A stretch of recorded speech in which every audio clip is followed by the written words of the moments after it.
It's the Traumedy Podcast. Trauma plus comedy equals Traumedy. This week on Traumedy. And then they asked me to be a pallbearer, and I'm like, do you go, nope, that's where I draw the line, you know? No physical labor for me. So I'm union. Yeah, but I was honored, to be a pallbearer. But then after that... But that's just a little traumedy release. Yeah. Because it's almost overwhelming to think about losing your dad and then losing your marriage and then losing your father-in-law, who was like another father to you. He really was like a father. And so after that, I had a gig in Arlington, Texas. I'm staying in this condo by myself, and I've never felt so alone. And I'd go for walks, and one day I was walking, and this black bird swooped me and came so close to my face that I felt the air. It never touched me. And I was like, that was red. You felt it. Thank you for sharing that. You're listening to Traumedy, the podcast that helps you take your pain and play with it. I'm Nancy Norton. I am a former nurse, comedian, and keynote speaker about the power of humor, why we need it, how it helps us. Bring the power of humor to your next event with award-winning comedian Nancy Norton. Nancy got out of healthcare for the same reason a lot of people get into it, to save lives. Message Nancy at nancynorton.tv. The Traumedy Podcast is sponsored by Crybaby Badass. You have to feel it to heal it. You are a Crybaby Badass luminary. See your light in the mirror. Do you have a trauma? Hey, you listening, do you have a traumedy story to share? If so, send Nancy a message at nancynorton.tv. This is a very good episode. Every episode is so good. I love my job. I love my calling. This is a calling. As you know, I cannot not do Traumedy because I need these conversations. I hope by listening in, you get a little something from them as well. I really am learning from every guest some coping skills or some inspiration and always something funny every single time. And this is a mental health podcast. So keep breathing. No, you're not alone. If you want to find a comedy show or to connect with me, go to my website, nancynorton.tv. Everything is there.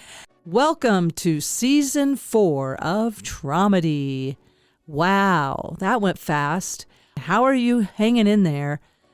I've been struggling this year with the news and the regime, let's just say. I cannot even pretend that I don't have an opinion about ICE and about what happened to Renee Good, and it's been extremely upsetting what's going on, not just to her, but around the country. People's constitutional rights are being violated. People are being kidnapped without due process. I'm very upset. I'm very concerned, and I'm asking what is mine to do. Yes, take action. Ask your higher power, what is mine to do about this? And let's do our best to honor that. And for me, humor helps me stay recharged and gives me a break. And I hope that you find that I hope this helps you stay the course and stay alert and not to check out.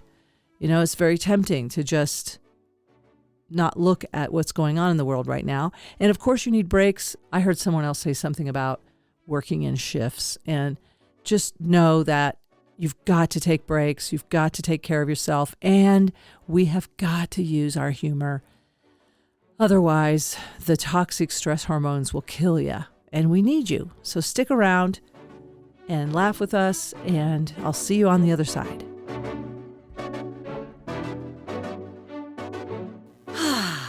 Welcome to Traumedy. My guest this week is a long-term friend, a Denver comedy legend. Let's just say it. You can't say it enough because you are an icon here in our community. Been on the Comedy Works regular list since the 80s. Yeah. And we're still at it. I mean, I've been there since 91. What year was your... I think I started doing comedy, I don't remember, the exact date, but it was either late 79 or in 1980. Wow. Is when I started. And what I love, John, is knowing you over these decades. I mean, and it has been decades. Yeah, it has. And we live, like we were just talking, you might have walked over today, but it's snowy and a little icy out and everything. But I mean, knowing you over these decades, it's been fun to see the progression, but also like there's such a constant in you as well. I was thinking about that. What a calming presence you've always had. Like you are consistently John Novosad. I mean, even though you were known as Hippie Man a while back, you underneath you're like, for real, like there's just this vibe inside your frequency seems very mellow. Yeah, I think, that's just the way, that's what my nature is. It takes a lot for me to really, if I get angry, I mean, I'll let someone know, but it takes a lot. I mean, I'm a pretty mellow guy, Yeah. And the way you work it out, on stage and stuff, like some of that anger, I still love that, I know we probably talked about it last time, but I love that bit about the knife fight on the bus. Yeah. Or wait, the guy, you wave the hand or something. Right. I put my hand over my head and then stab the guy. And I say, if you ever get in a knife fight, always throw that hand up there. Because when they're looking up there, stab them. And it's so funny coming from you, like the Dalai Lama of comedians. And then I tell the audience, just a little knife fighting tip from me to you. So. But it releases something, because we were just, when you walked in, I was just saying, I mean, I need this conversation with you today.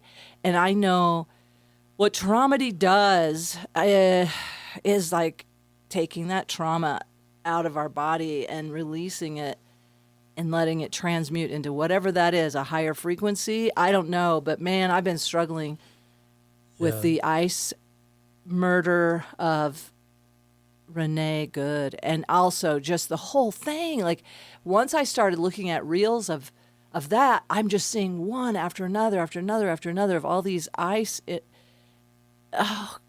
kidnappings and no due process, and I'm just so upset. And then I'm getting to doom scrolling, and I'm forgetting I'm a comedian, really.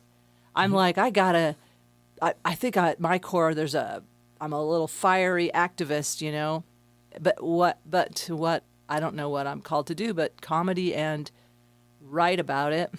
Yeah. Well, and you talked about releasing it, and it's like, there's so much to release. My God. I mean, it's just day after day after day, and it's sad. It's a sad situation, but what can you do? I mean, well, there are things you can do, but you know what I'm saying. Well, and everyone's called to do something different. And that's the thing.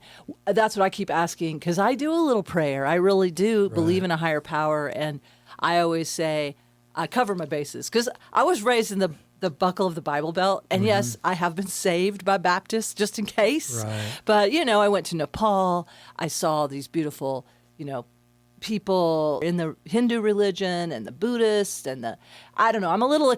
I'm not into religion, but very spiritual. So I do a little prayer to like God, guides, angels, the one, the many, all that is love.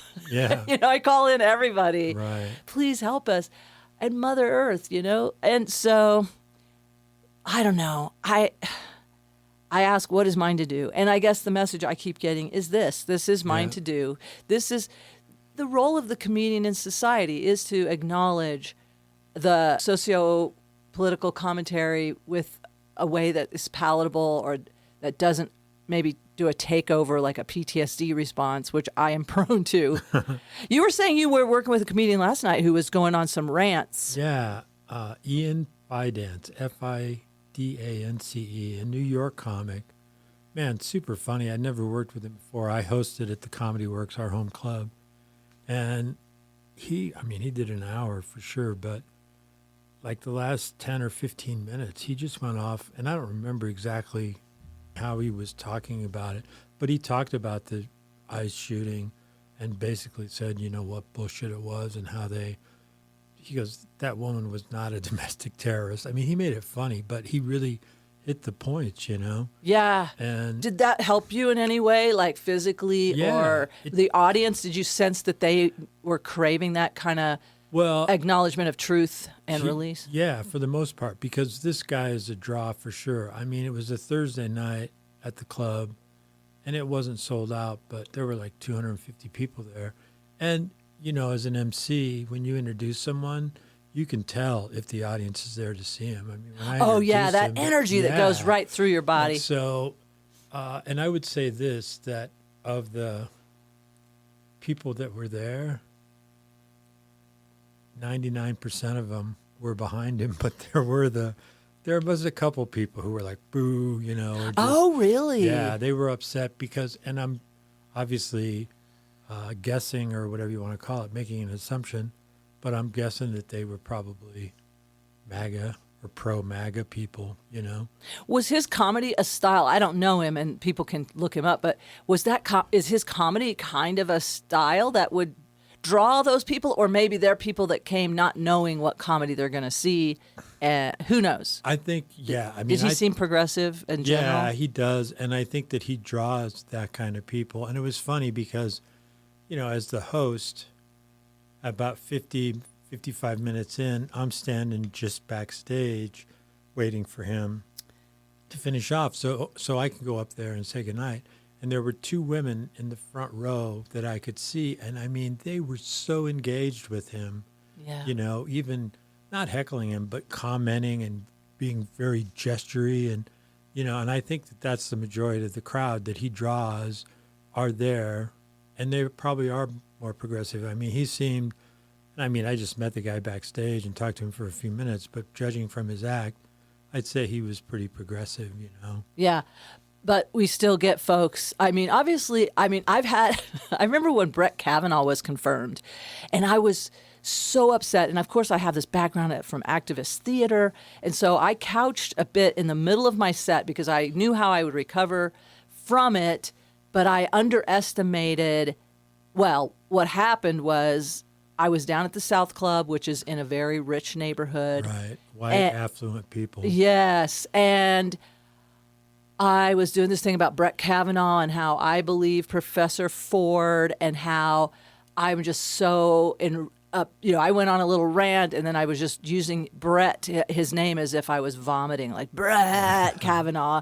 And then this big man, like I looked like a possible former football player. I mean, he was huge, and he had brought a party, so he had a bunch of people with him, and he stood up and he was yelling at me, within this huge voice, and I was trying to de-escalate it without. I don't know. It wasn't effective. I will say that. I was just like, hey, man, I just want men to be held accountable. I have a son, and I'm telling you, if that was my son, I would not be sitting behind him at that confirmation hearing. I would be wanting him to go get therapy, get counseling, or whatever. But anyway, I don't even know where I was going with that, other than I've had my moments where people, but that guy, and he took his whole party and left, and then continued to harass the manager, who was a female, and then didn't pay his bill. Look back on that, and I'm like, I should have doubled down a little bit, like, follow your dick out the door, man, but instead I was like, let's talk, Well, and it's so funny. I mean, this is me being judgmental again, but I would say a lot of the people that voted for Trump, they're like sore winners, you know what I mean? Like, I have a joke about, this is not the most pedestrian-friendly part of Denver I've ever been in, and I was crossing at a crosswalk, cars were stopped, and they're like, I think I can legally hit this guy now. And just, I ad-libbed one night, and I said, especially after this last election, because it was after Trump got elected, and somebody booed me, and I was like, I didn't even, I go, that's what you're going to boo me on? I mean, come on. Sore winners. That's an interesting concept. Sore winners. They are. They're insatiable. Yeah. He's insatiable.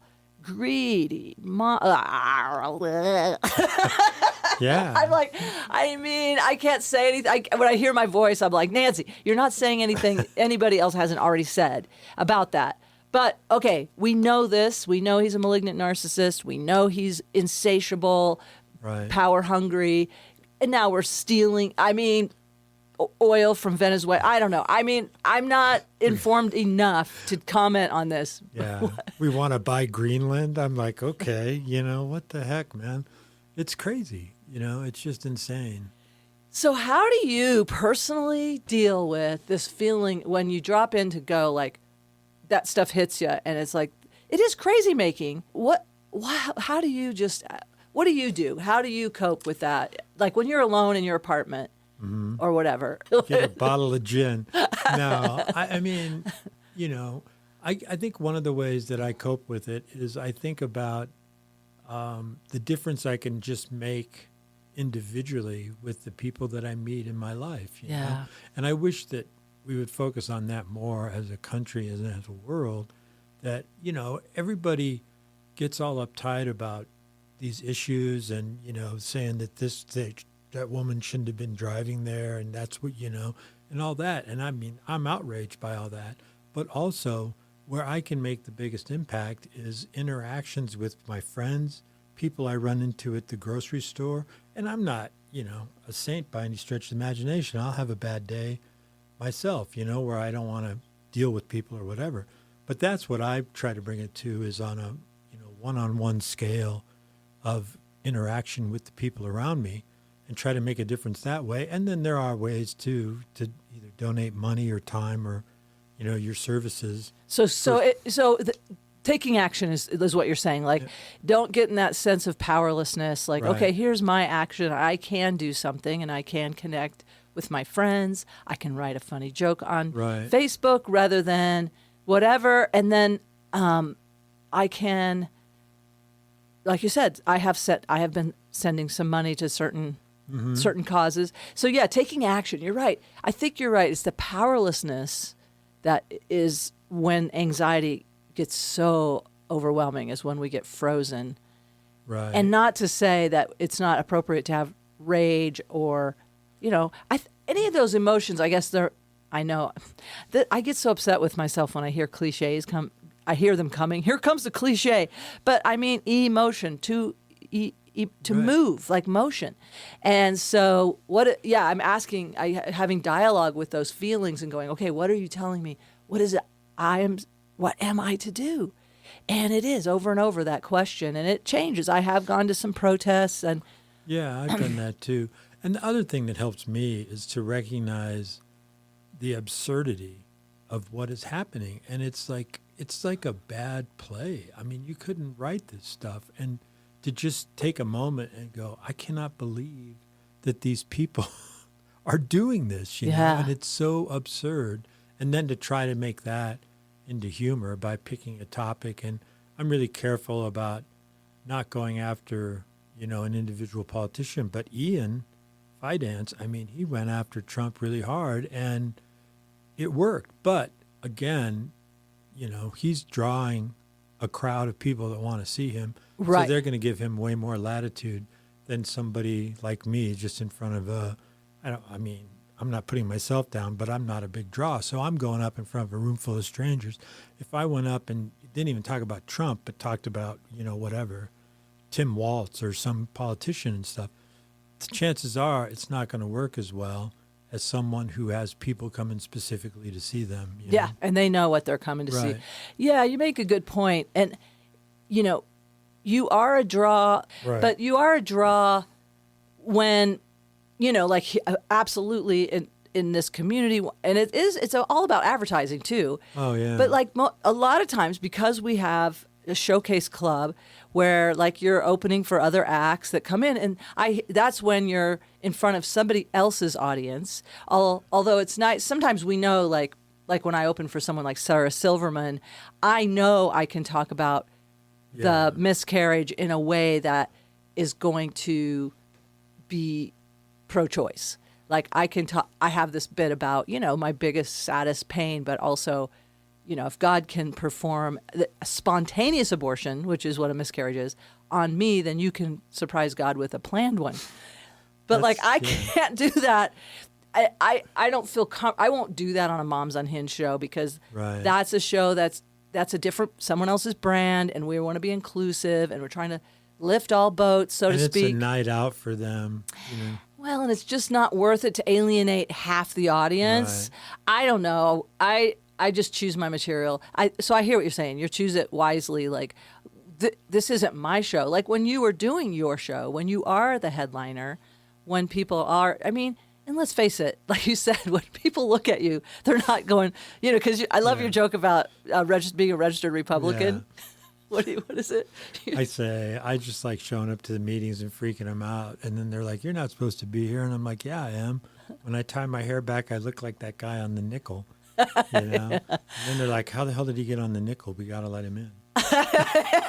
Just taking a shot at them. Yeah, but people, if they come in, they're seeing John Novosad, they see your headshot, I think they do know, like, pretty much, like, you're a liberal. Pot-smoking liberal. So, I don't know. With Nancy Norton, though, let's face it, Nancy Norton could, I do have that whole background in the Ozarks, and I do, like I say, I am trying to bring this country back together again, and it's not going well. So it's a big job. But I'm done even, like, pretending to try to, I don't know, convince a dyed-in-the-wool Trumper. I just don't think I'm going to reach anybody. I don't see that, but I don't know. Let me dream, I guess, could happen. Yeah. Probably not when I call them Trumpers. Probably not. But, it's crazy because I was thinking about this the other day. And this, I mean, I almost feel like if people would placate him and name stuff after him and give him bullshit awards and stuff. I don't know if it would. I think it would make a difference. I think he would be nicer. I don't know if it'd make a difference in policy. But didn't he just get a bullshit award, like a peace prize from a soccer thing? I don't even. He did, and then they had a trophy, a bullshit trophy, and then they had like a medal on a ribbon. And I mean, when the guy from FIFA opened up the box, Trump grabbed it and held it up like a little kid. And that's what I was thinking about. It's like this guy just wants weird accolades, but I don't know if it would make a difference in the way he governs. But he's interested. Like he named the Kennedy Center the Trump Kennedy Center or whatever, and it's like, and they canceled. Yeah, and the ratings were down for that last television thing that he hosted at the Kennedy Center. Oh man, he hosted it. Yeah, I totally ignored it. I did see that circulating on Facebook to boycott the Kennedy Award or whatever I can't even say it. I'll say the Kennedy Center. My mother, that was like her favorite thing every year to watch those. Like, it was like the thing. Yeah. And I mean, well, anyway, but but you know what? The thing about narcissists, this is the sad truth that I have had to accept, is they will never be satisfied because there's like a black hole inside that cannot be filled. And it's just, they can't. And in some ways I have compassion. Like, that's miserable. Like, no matter how much wealth he has, how much power, how many awards that he gets, he's not satisfied. He's not. And like, we can talk about late night television, like the Tonight Show, Jimmy Kimmel and Colbert, and say, late night television is dying or whatever because of the internet. However you want to say that. But as far as what any president thinks about late night television, I don't give a damn. You know what I mean? It's like, why are you focusing on what Jimmy Kimmel's saying about you? And he also said Stephen Colbert should be put to sleep. Wow. Yeah. And I'm like, dude, why are you even focusing on this when we don't have, they just rescinded the Obamacare subsidies. Subsidies, yeah. And he's worried about friggin' Jimmy Kimmel, it's like, give me a break. The whole idea is to control, right? The media, control, power and control. As a survivor of sociopath and narcissist abuse, I know it on a micro level. I know that feeling of controlling the dialogue, controlling the narrative, gaslighting. I mean, the gaslighting, like even with this thing with like, let's, first send like a prayer to like the family of Renee Good. Send a prayer to her family. I got to send a little prayer. Settle down. I forgot what I was talking about. Now my frontal lobe went offline. Oh, man. Oh, dang. I really forgot what I was saying. That's how it is. And I keep having these kind of little PTSD moments, I think, from some of the the gaslighting. That's what it was. The guy, just like you said, trying to control that narrative, and that guy going in the hospital. Give me a break. You're going in the hospital after you dodged the car, so you can make it look like. Yeah. Anyway, that's the gaslighting. It triggers me. It all triggers me, and I noticed. So here's what I did. I have not watched a sitcom in a long time. I think after doing stand-up for so long, I don't know. Maybe I just don't. Nothing really surprises me that much, you know? Mm-hmm. I shouldn't say. I mean, I know there's good ones out there, but I used to love in the 70s and, Mary Tyler Moore and the old sitcoms. Somehow, YouTube started showing me Golden Girls. And I gotta say, that was some good writing and well acted. That's the thing. Those women could deliver. And so here I am. This is me titrating my trauma. I'm watching watch a Golden Girls. It's like, I know that sounds crazy, but there's something about. At least ICE isn't going to shoot Betty White, But I really was thinking how much I appreciate. Like I had gratitude for comedians, and I thought, wait, I'm a comedian, but I got in over my head. I got to be honest, I got in over my head, and I'm like, I need help. And I called you. I called John to come over. Last night I went to a game night with some friends and laughed, but it's like we need to connect with each other. We need to not isolate. Right. But I will say I was grateful for those comedians that wrote that script. I thought this is such a smart, funny show, and I laughed out loud, and I wondered if it was because I was under so much tension. I usually don't laugh out loud at a sitcom at home, and I was laughing out loud on my side in my bed, thumb scrolling videos. Yeah, and I mean, that's what you needed, I guess, at that time. But it is true. I'll say it this way, like, I think sitcoms, I compare them to improv. Like when improv is really good, it's great. And I feel that way about some sitcoms. Like you mentioned Mary Tyler Moore. Yeah. I thought that had the best ensemble cast ever, Yeah. And I feel that way about improv shows. Like I remember years ago I went to it was improv festival, and they had 3 improv groups, each doing 30 minutes. And one of them, I mean, that's the way I felt about that improv. Come from a long line of chokers. Like, I think our anatomy is not designed well. My family, all the women in my family do this a lot. Like at a meal, like it's just. I used to work on a bit about Thanksgiving at the Heimlichs. That's really funny. One time I was at church at Unity of Boulder, and I was drinking some water, and that happened to me. And it was right when Jack Groveland was talking about vaccinations, and he's like not pro-vax. And it was so funny because I had to get out of the church because I was coughing.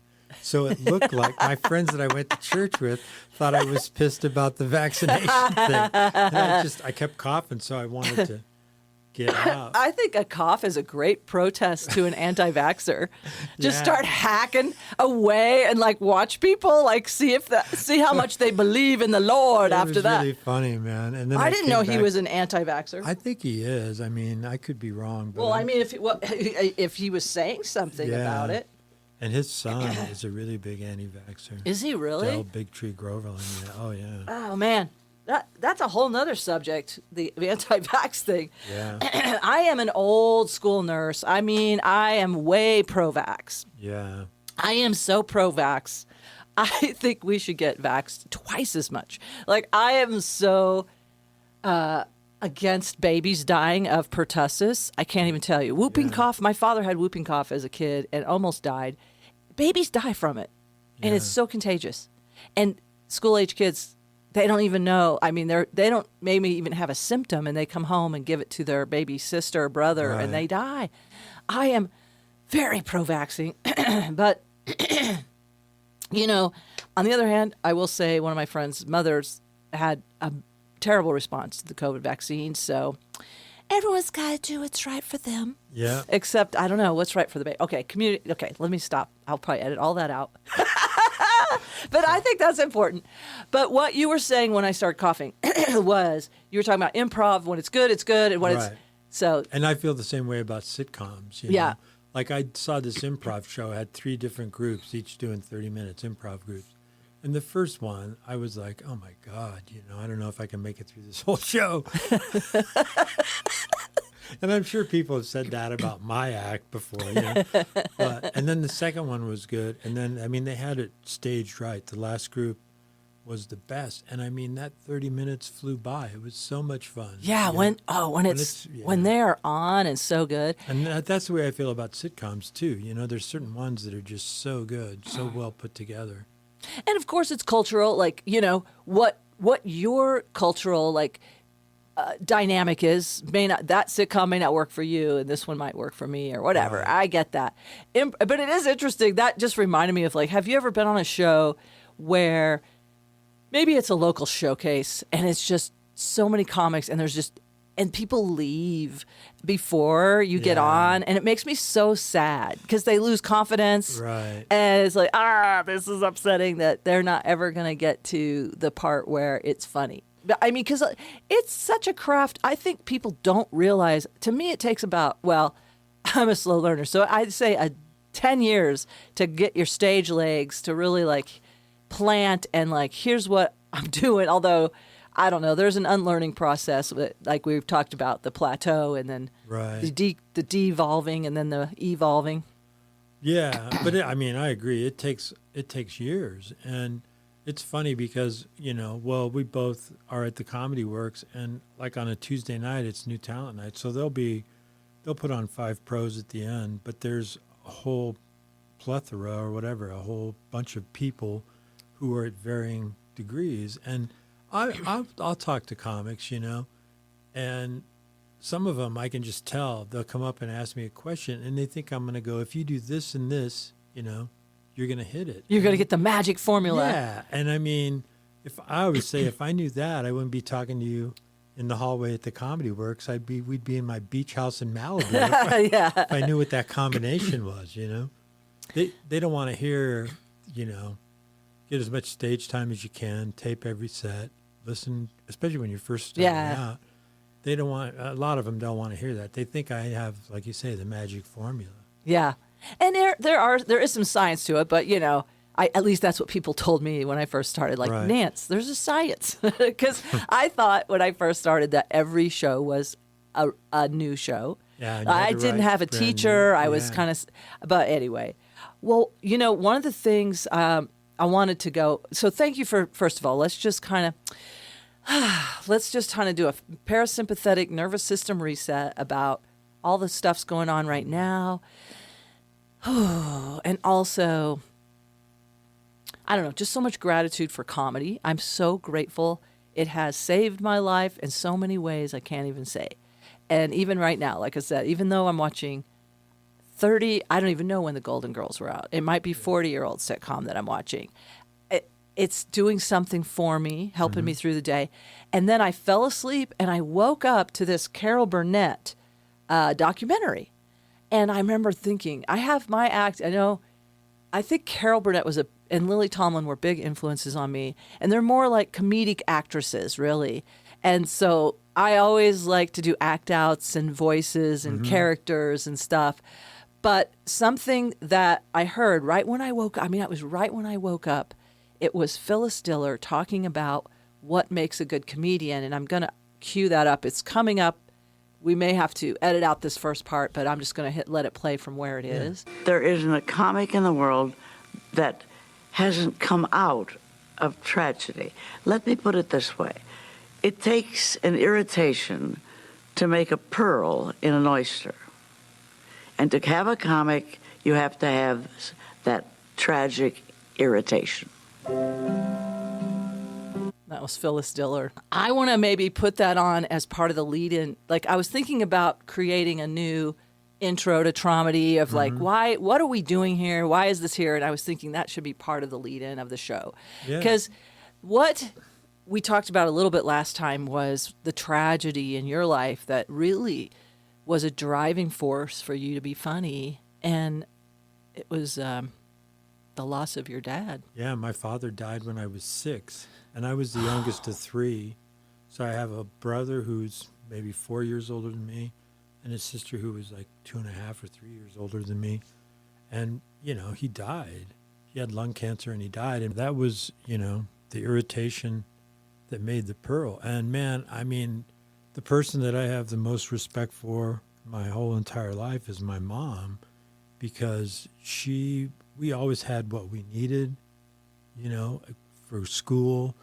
And she always, kept a roof over our head, kept food on the table. And she was grieving like crazy, man. She lost her husband. And what she did for us, I can't thank her enough. I mean, she's passed on, but I still will go up to the graveyard and spend a little time up there and just thank her. Oh, man. At the graveyard. And my father's buried there too. But I really... Are they buried together? Yeah. And I've got grandmother and grandfather. There's a bunch of them all buried right around there. That's right, because you were born here. Boulder, right. You were born here. And I just know you've told me about your mom. Like, she worked so hard. She ran the store. Didn't you have a store? Yeah, I had a grocery store. My mom ran the front of it, and my dad was the meat cutter, or the butcher. And then after he died, she would hire other butchers, and she kept the store open for like 5 or 6 years after he died, And then you became a vegetarian. Yeah, I became I know, I said this in the last one, but I want to do an album called Vegetarian Son of a Butcher. I think that's so great. So, but yeah, I became a vegetarian because my wife, when we were dating and then living together before we got married, she was a vegetarian. And I was fixing separate meals, and I was like, this is dumb, So I just became a vegetarian. We were together for 15 years, and then after we went our separate ways, I just kept being a vegetarian. I'm not a vegan, but I'm a vegetarian. I mean, I'm definitely a vegetarian. I have been probably for over 30 years now. I was going to say, I think I switched to, I will say, predominantly vegetarian in 1991. Mm-hmm. And then I've got, in and out of being a vegan. Like I have done it, and then it's like there's this little slippery slope that happens, and I'm like, Right. oh, free cheese pizza at the show. I don't know, but I'm back on the kind of more on the predominantly vegan thing right now because of what I think it's really because of the reels and the algorithm. I'm seeing so many vegans and also amazing recipes, like Right. deliciousness. So, but anyway, back to your mom. And so she kept the store going. She worked hard. She was a single mom with 3 kids. And then did she remarry or? She never remarried, and this actually goes to a little more traumedy. She dated one of the guys who was a meat cutter, one of the butchers, this guy named Al. And she dated him forever, and they had an off and on relationship. He was an alcoholic. And so I don't think he ever physically abused her, but he was verbally abusive when he drank. And it was that, that thing where like they'd break up and then he'd weasel his way back in and then they'd be together for a while. He never lived with us, although there were, I shouldn't laugh. There were, I think you need to laugh. yeah, there were nights when he was drunk and he fucking passed out on the couch, and I'd wake up as a school kid. And there's Al. Yeah, waking up from a drunk, And I even found like he drank Ancient Age, which is a whiskey. And I would find empty bottles in the yard of Ancient Age and stuff. And so it was funny because I was young then, like, I don't know, she probably dated him maybe 3 or 4 years after my dad died. So I was like 10. But then as I got to be 14 and 15 and this guy was still in our life in and out, I was like, this fucking guy, I'm going to punch him if he keeps this shit up, Yeah. Because you start to get older. And you're like, fuck especially this guy. you come of age, you've got like, hey, I could clock this guy. Because I would hear him arguing with my mom, and I was like, this guy. And then she finally did make it stick, and set a boundary. Yeah, and then they were done. And this is sad. He didn't die in a car wreck, but he died in his car from exposure because he had nowhere to go. But, He did not get sober. No, he never got sober. And I was so grateful, not that he died, I was so grateful he died. No, no. But I was so grateful that my mom finally broke that bond because it was not good. You know? Yeah, and that, as a single mom, and I've had relationships that were not healthy, and my son has witnessed those, but I think it's so important that he sees me set a boundary and say, that's Right. it. Like there is a line in the sand at some point. That must have been really good for you. It was. To see your mom assert herself and not have to be parentified and take on that role of almost like her older brother. Like, hey man, Yeah. did you ever confront the guy, or did you just I mean, maybe to a degree, as I got older. This is funny, though, because we were both football fans, and he was from Wisconsin, so he was a Green Bay Packers fan, and I was a little kid who didn't like him, so I was like the Baltimore Colts, so we'd argue back and forth, and I only liked the Baltimore Colts because I know he didn't like them, But so that was your way Yeah. of kind of getting your little digs in, right, as a little kid. Yeah. And, I still have the utmost respect for my mom because what she provided for us, regardless of that guy, Yeah. is separate altogether. And I know she loved the guy. It just, he was a good guy until he drank. Man, that's the thing. I mean, it is hard, especially, I will say, as a single mom and wanting family, like whatever that is. To me, I finally have come to peace with two of us we are a family. My son and I are a family. But I always wanted that paradigm that I grew up with, the mom, dad, Right. and or partner, because I've had, men and women partners. But it's like there's a desperation, I guess. And I mean, I just want to say men do prey on single moms. Yeah. We are needy. I mean, we are exhausted because you're everything. You have to make the breakfast, and you have to bring home the bacon, you know? Yeah, and provide clothes and everything else. And then she was running the store, too. You know? Yeah. She was running this grocery store. Exactly. And so... Did you guys help at the store? Yeah, we did. I mean, I think I was maybe like 11 when she closed it. So I was still a little young, but I helped some. But my brother and sister would work the cash register. I don't think they trusted me. Trusted me with the money. But yeah, I would help. And then there used to be a couple of places in Boulder. One was on like Pearl at 19th called the Boulder Tobacco and Candy Company. And so, she would go there and get some supplies there. And then there was another place, I think it was just called the Wholesale House, which was this giant warehouse that was in like maybe 9th. I don't know what the cross street was, 9th and Walnut or something.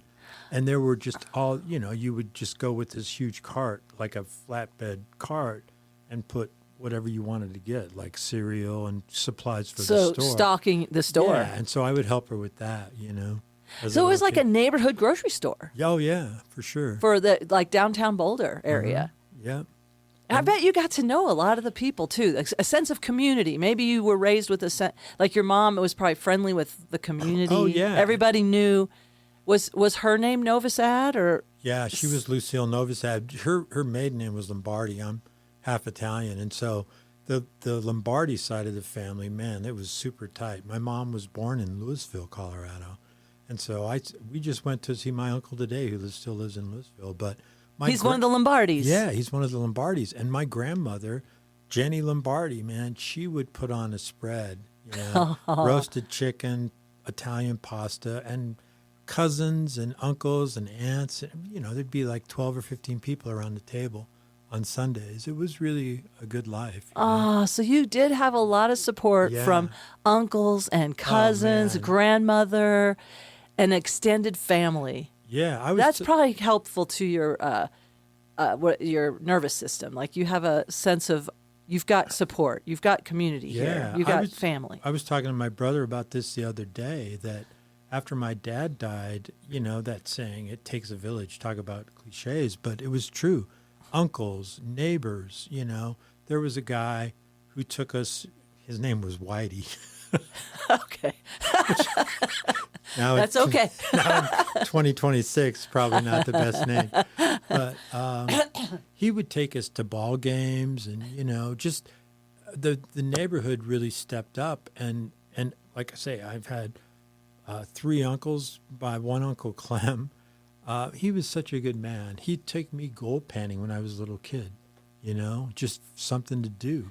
And they stepped up. They really did. And, you can't replace your father, but they did a heck of a job to help us through, and I'm so grateful. And, I mean, my Uncle Clem's grave is just 25 feet from my mom. So, my mom's grave. So when I go there, I spend a little time thanking him and my other uncles too, but, and the neighbors. I mean, it really did make a huge difference in my life, Yeah.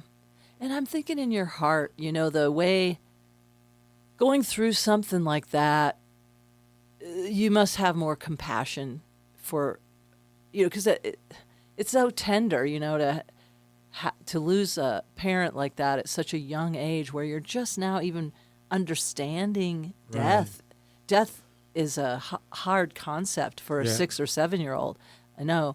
So I bet that I bet it softened your heart. Do you think it softened it or hardened it or opened it, or do you think it had any impact on your heart? I might be making assumptions. I think it softened it, I think it did. And I mean, Lynn and I, my ex-wife and I, never had kids. We went through a miscarriage, which was really sad. Yeah. And I think if I would have had a kid, I shouldn't laugh. Yeah, we gotta laugh. That's what I'm saying. I wouldn't be the comic that I am today because, I would feel responsible to make sure to make a living. It's one thing if I, take a gig for $600 and have to pay travel, and I'm like, well, I'm going to break even.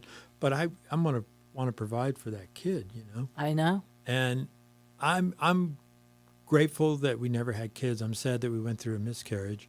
But I have a grandnephew now that one of my nephew has, and I mean, I love that little boy, and it warms my heart, and I'm glad that I can be. I told my nephew I want to be a part of his life, and the family, we're a tight knit family, and it feels so good to be a part of his life. Yeah, that's really great. Thanks for sharing that. I don't know if I knew that you had gone through a miscarriage too. Yeah, and I was on the road. Oh man.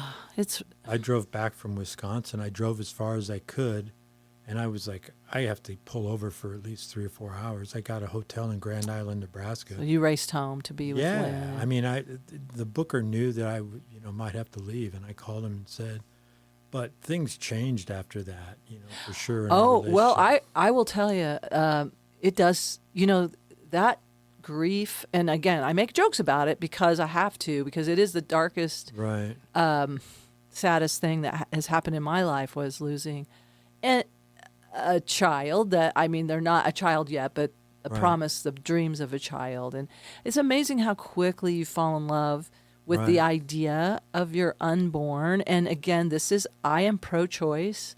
I am just saying it should be a choice. And yet we have both gone through the loss, and at a time, I trust it too. I trust whatever that is. I mean, I joke about that, but it's like, I do trust, if I had had a baby with George, I would not have started touring as a comedian, or I wouldn't be who I am today. And not to say that I'm all that. It's just that I do feel like I'm on my life purpose. And then I did adopt a baby later, but I just trust the path. I had to dust off my nursing license and drop way back with comedy for 9 years until he was 11, or really comfortable being with a babysitter. Mm-hmm. And so I know it would change you. You would not be the same person. My dad was a musician, and he had sponsors who wanted him to tour, and he started having kids, and he told me he had to choose between a tour and bunk beds. And and I mean, I feel like I'm the same way. I'm a responsible person, and if I was responsible for a young person's baby, I'm going to choose the baby rather than go, hey, honey, I got a guest set tonight. It's a tough one. And, we do, as women in the community, non-binary-ish woman, female for sure. But the point is, we have seen men who have kids tend to be able to continue to do comedy more than women. Right. But you're saying you know yourself well enough that you would definitely be like, well, Yeah. I got to get a day job or whatever because I Yeah. want my kid to have, well, a dad around too. I think that would be part of it because of your loss of your dad. You'd probably want to not be out on the road. That's one of the things with my dad was a salesman, and he took a pay cut to be like the branch manager because He wanted to be home. yeah. With I mean, probably my mom was like, you can't do this to me. I have 5 kids here by Get myself. your ass back here. I'm sure there was something to that. But yeah, he didn't want to have to be gone all the time. And I bet that would be I bet you would have, yeah, I know you would have been like the kind of dad that you wanted, you know. Yeah, I mean, who knows? But I think I would have been, Me too. And I'm sad that we went through that, but I'm also grateful because we ended up in divorce, and it made it easier. I mean, it was still traumatic to go through the divorce, but to not have any children. Yeah. Once we agreed to splitting up everything, and then it was done. Well, I will say, and this is that miscarriage ended my marriage. I think it ends marriages sometimes. I think it's such a grief, and it's almost like you're a reminder of my grief. Like I'm not you, but my husband. Well, But you know what I'm saying, No. though. I've seen this too, even with like clients I've had as a nurse who maybe have lost a child.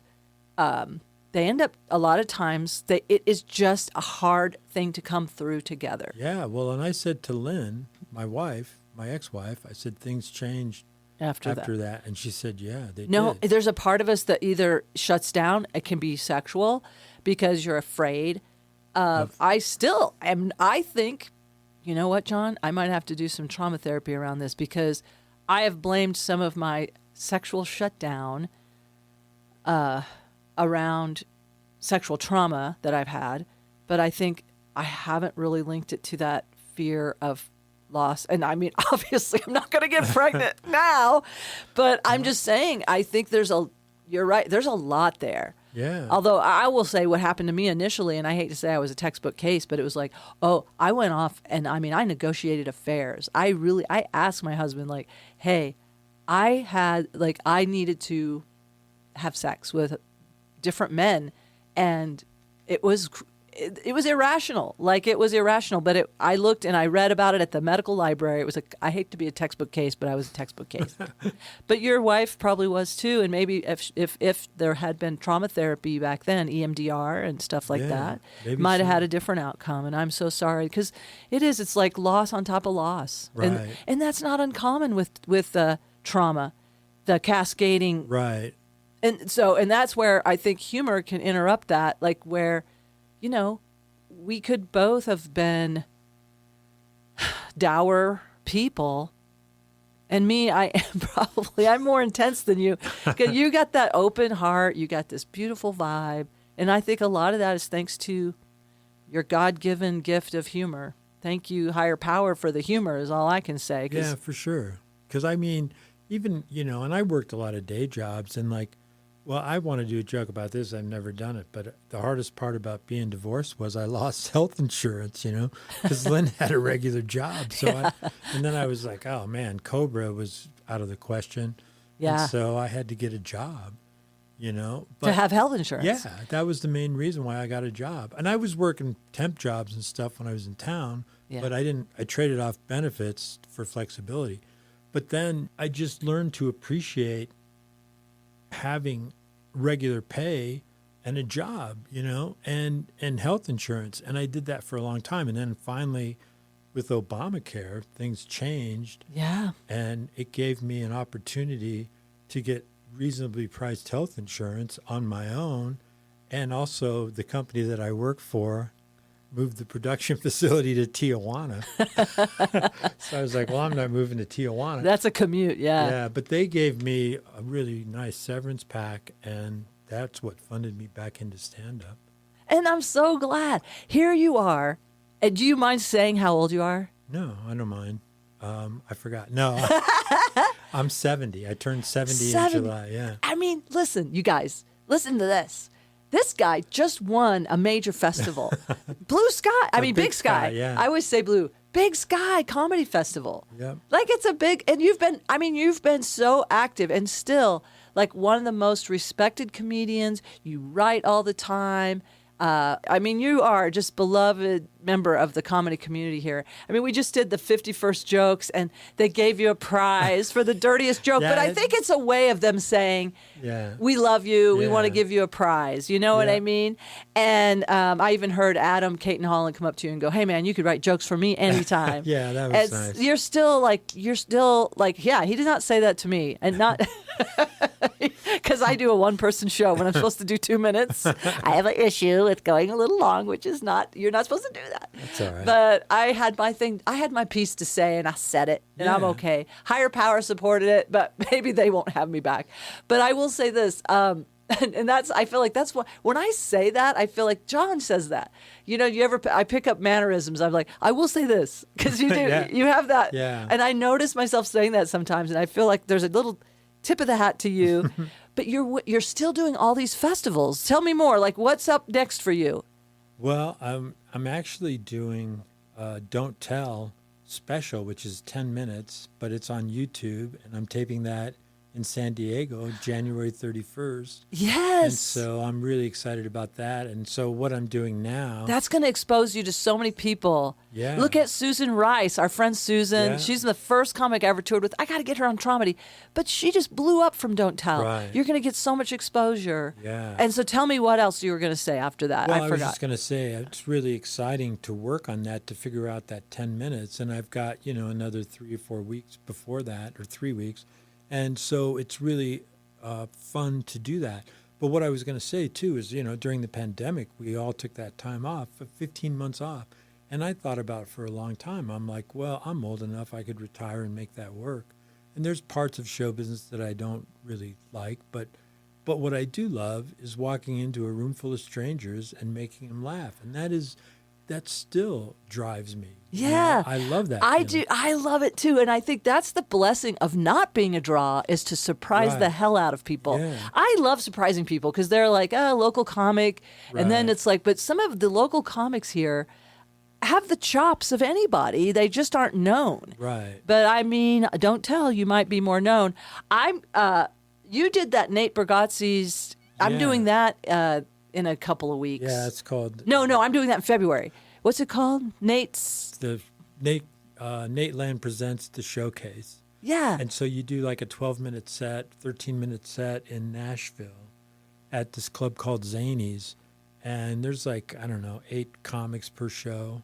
And, I'm excited to do that. It's really I'm going to fun. do that February, I think somewhere in February. I don't know when but it's fun to just, at this age, I'm 65, you're 70, that there's still growth, there's still excitement, I'm still learning different little things about myself, and also how to, like, my challenge is always, I do want to raise consciousness without getting too preachy, although I try not to, but I want to, there's things in me that I want to do another one-person show, I think. Yeah. Well, and I say this, as a 70-year-old person, to have that drive still is a great gift, and that's what comedy has provided me with, a lot of things. And I'm not even talking about financial. I'm just talking about, as a structure or a system in my life, it has provided so much.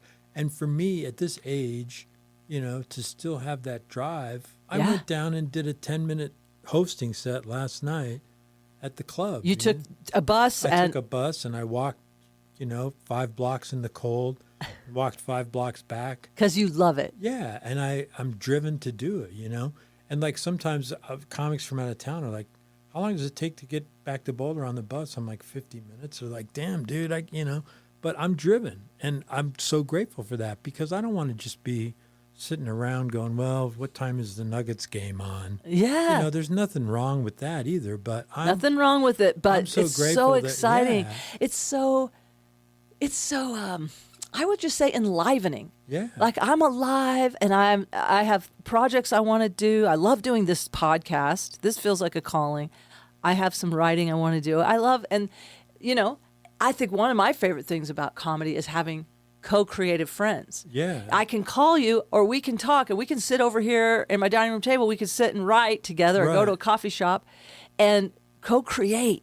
So there's something about creativity. Ram Dass said, are you identifying with that which has been manifested? Or are you identifying with the creator, as one with the creator and creating? And man, whenever I get into that victim energy, back to the beginning of what we talked about, when I'm starting to feel powerless or like, look what happened. And yes, we need to acknowledge it. We need to grieve. I mean, I really needed to cry about Renee Good because so sad. I remember my son being 6 and getting up to make his favorite little French toast, like he's not going to get that. Yeah. He's not going to get his favorite mom, whatever hug or back rub or song that she sang just to him, because that's sacred mom-child bonding. Oh God, it's important to grieve. It's important to let the feelings move and just like send love. I do believe in the power of prayer and I do believe in it, but also take action. Right. But whenever I get just don't get stuck. Let the feelings move, honor the grief, honor the rage, take action where you can. I don't want to end on crying, so can we get All right. all right. But you know what? I think I did need to just drop in. I'll tell you this, John. I'll tell you this. I cannot I'll tell you this.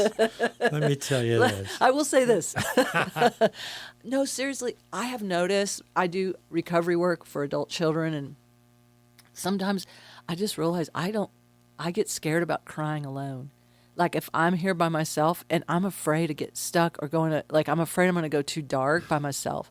So maybe it's like, I have a witness. I have someone helping me hold this space, almost like a trip sitter when we do a psychedelic journey. It's like going into those deep feelings. I almost need a friend with me. So thank you for sitting with me with that. Yeah, I'm glad I could. And I think there's some baby grief that's coming up too. Just the fact that talking about losing children, yeah. But we have those feelings. We honor them. That's what trauma is not about denial. It's about moving through it and then transmuting it. Well, I'll tell you this story really quickly too about crying. Let me get a drink of water. Yeah. Try not to choke like I did. After I got divorced, I was really close to my father-in-law because my own father died, and he was like a father to me. And Lynn and I separated in April, and then her dad, Red is his nickname, passed away like in June. So our divorce wasn't final. They lived in Chicago, and she said, hey, Red passed. We want you to come to I'm going to cough. Sorry. That's okay. I'm going to move this closer to you, too. We want you to come to the funeral. And I said no at first. And I'd moved back home into the house I grew up in. And so I was by myself sitting on the picnic table outside because it was nice. And I'm sitting on top of the picnic table. Peter Gabriel song came on, and I don't give a damn about Peter Gabriel one way or the other. But that song hit me so hard. And I cried, man, for 7 to 10 minutes. But what it did do... What was the song? I don't remember the name of the song. Oh. But I came to the realization that I had to go back for that funeral. Something in the song. Yeah. It was something about the energy of the song. And I came to the realization that I needed to go back for that funeral. And I was so glad I did. I would have regretted for the rest of my life not going back to pay respect for that man because he was a father to me. And then they asked me to be a pallbearer. And I'm like, do you go, nope, that's where I draw the line, no physical labor for me. So I'm union. Yeah. But I was honored, to be a pallbearer. But then after that. But that's just a little trauma release. Yeah. Because it's almost overwhelming to think about losing your dad and then losing your marriage and then losing your father-in-law who was like another father to you. He really was like a father. And so after that, I had a gig in Arlington, Texas. It was which is a suburb of Dallas, the Metroplex, Dallas-Fort Worth area. And it used to be a Funny Bone. They have a whole chain of them, but then it was called Hyenas. What a great name. But anyway, the headliner was a local guy and the opener was a local guy. So I'm staying in this condo by myself, and I've never felt so alone. And I'd go for walks, and one day I was walking, and this black bird swooped me and came so close to my face that I felt the air. It never touched me. And I was like, that was Red. You felt it. Thank you for sharing that. Ron, his name was Ron, but he was redhead, so everybody called him Red. And so when that bird swooped me, I was like, that was him. You just knew it. Oh, yeah. You just knew it. And I mean, it was literally like 3 days after the funeral. Yeah. It was amazing. I thank you for sharing. You and I will, because we commute together a lot of times. We drove up to the mountains recently, and I mean, this is my jam right now, is sharing spirit signs. You had a knowing. I knew it. You can trust that, I feel. And it made me actually not feel as lonely when I went back to this empty condo, for 3 nights and just staying by myself. I mean, at the time, as I look back in retrospect, I think that's one of the things I needed in grieving, was to spend that time alone and then just figure out, that's what it is, and I'm still going to be okay. Thank you, John. I'm going to work on how to grieve alone. I have to admit, I struggle with it. But thank you for sharing that. Yeah. It's important. It's so important that you have that time to go within and allow the feelings. And yeah, I mean, I don't think I've ever felt that lonely, being in a condo in Arlington, Texas, after and our divorce wasn't final, but we were separated. Yeah, and I just came back from that funeral, and that was a lonely time. And his spirit knew. It's like, I'm gonna. And did it lift your spirits then? It did, yeah. And I mean, that bird, it did not touch me, but I felt the wind, when it flew by me. And I knew, man, I was like, it's amazing. Thank you for sharing that. Sure. So kind of facing or going through the grief and also participating in the process of letting go, putting this man in the ground, basically. And then also after the funeral, being in the in-laws' house, and I'm like, this is the last time I'm ever going to be in this house. Oh, yeah. And just having closure with that, because I've heard that, like, sometimes you don't know when is the last time. Mm-hmm. Like the last time, like that little, okay, Nancy, stop. But that little boy does, the last time he hugged his mommy or kissed her goodbye. And like, we don't know. And I guess that is another thing, that just to say, hey, man, savor. I know, again, I don't like to speak in cliches, but truly, like, I savor this time with you. I thank you for being my friend. Yeah, I love you. I love you. And I'm so grateful for our friendship, and, not just for comedy, but our friendship in general. Yeah. And I know you're right across the way, and I'm right over here. And so if anyone out there needs to reach out, process anything, call John. Yeah, I'll send them your way. I'll write some jokes for you. Yeah. How do people find you? What is your Instagram again? Hippie? At Hippie Comic. Okay, Instagram at Hippie Comic. Is that the same on TikTok and other stuff? Or? It's the same on Facebook. TikTok, I'm on there, but I'm not. I need to reinvigorate that. I know. There's so many things. You get spread so thin, but I know I see you posting a lot of jokes on Facebook, and I'm assuming on Instagram as well. I don't know. Yeah, but I do. And we're of an age. We're Facebook age. Let's face it. Yeah. And I do want to be more active on social media, because it does make a difference career-wise.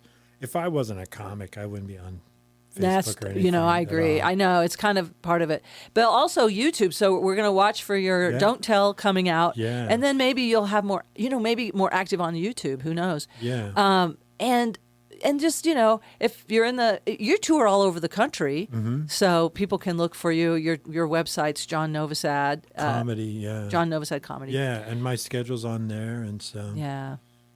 Well, I'll see you. I see you right now. Yeah. But I'll look forward to the next time we get together. Right. Thanks for coming over and answering my call. Yeah, sure. And thank you. And let's see what we can do to shift the energy in 2026. Yeah. All right. I'm going to do it. I'm going to work on it right now. Right on. Peace and love. Bye. Bye. I want to thank my guest, John Novosad, my friend. You can find him on Instagram and other things at Hippie Comic, and you can look him up on his website, johnnovosadcomedy.com. Give him a follow, give him some likes, watch for his Don't Tell special that's going to be taped on January 31st. I still say taped, even though there's no tape. There's no tape anymore, man. It's going to be recorded digitally on January 31st. I want to thank my son, Nathaniel Norton, for the music for Traumedy. I want to thank you, the listener. I do hear from you, and thank you. I'm glad to know that some of these topics are resonating and helping you, and it's helping me.